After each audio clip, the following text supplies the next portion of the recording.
Welcome back, guys. Today we're going to do an unboxing and a quick review of the contents of this box. This watch came straight from Japan in partnership with Buyee, and I couldn't be more excited. First, let's get on with the unboxing. Okay, so I have here my trusty Leatherman.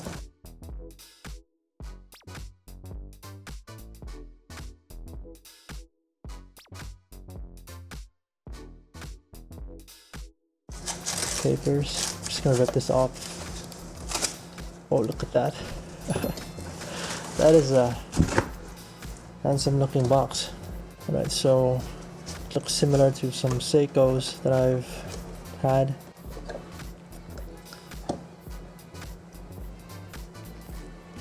Oh, when you look at that.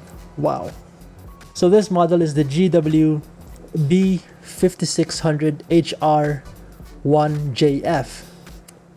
And it is a solar G-Shock with a multi-band 6. It has Bluetooth.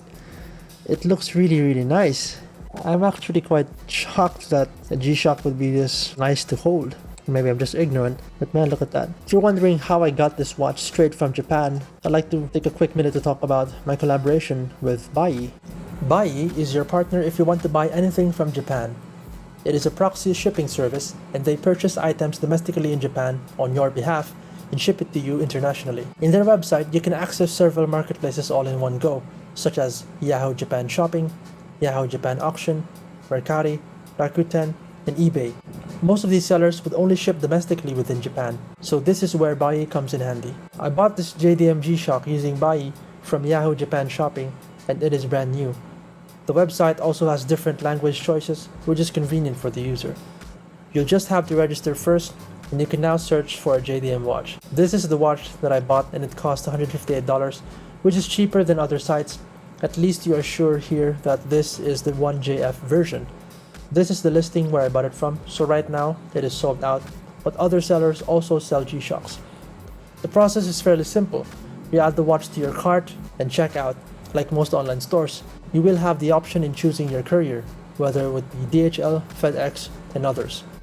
You can also purchase multiple items from multiple sellers and have them shipped together to you, which is convenient. I saw this Seiko Mini Turtle, and this is the successor of the SRPC 35K1, and it is a JDM exclusive watch, and they have it here. Quite affordable too. Be sure to check out Buyee and get 10% off on your first sign up using the link in the description down below. Okay, it's been a few days now, and I have been wearing this watch almost all the time. And before I get to my conclusion or experience with this watch, I'd like to share with you my remaining digital watches. And I have 4 here.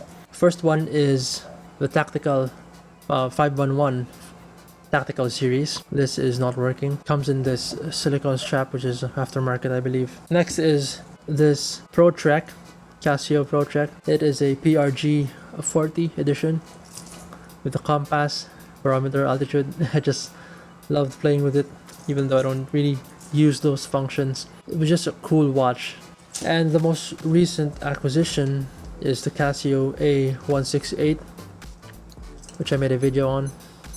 Really an affordable watch.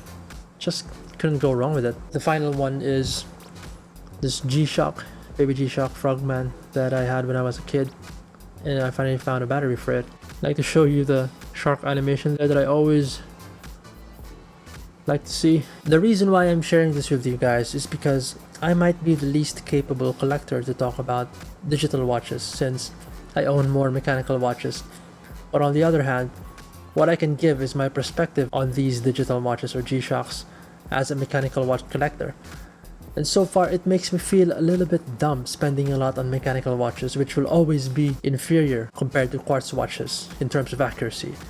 And this one even syncs with radio towers within the vicinity and has solar charging. Now don't get me wrong, I am aware that there are G-Shocks that cost more than Grand Seikos, which is crazy, and I may not be the first one to say this, but a G-Shock is an apocalypse watch. It's the ultimate grab and go. I had some presuppositions that it would feel funny on the wrist and feel like a toy, since this model is plastic resin all around, even the bracelet. But when I connected it to my phone and synced with the time and turned on automatic sync every 6 hours, 8 hours I believe, it was as accurate as my phone. A few days in, it felt weird. It felt boring on the wrist, very light. But before you get mad, I understand it now. Why some collectors don't include G-Shocks in their main collection. And they allow themselves to buy a lot since it is relatively cheaper than mechanical watches. And that's where the danger comes in when you convince yourself of that. It is another money pit. And the next thing you know, you have 15 G-Shocks. But the practicality of these watches are undeniable. You have the world time, which is your GMT on steroids. You have your alarm, your stopwatch, your timer. I also like that the light comes on when you raise the watch like that. This can be turned off.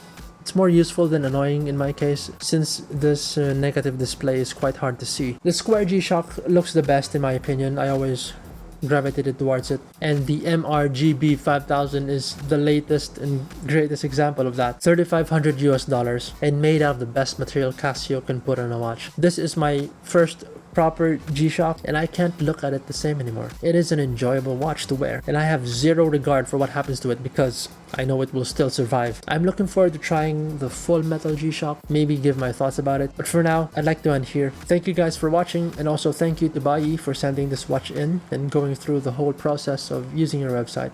It was a pleasant experience. I'll see you soon. Stay safe.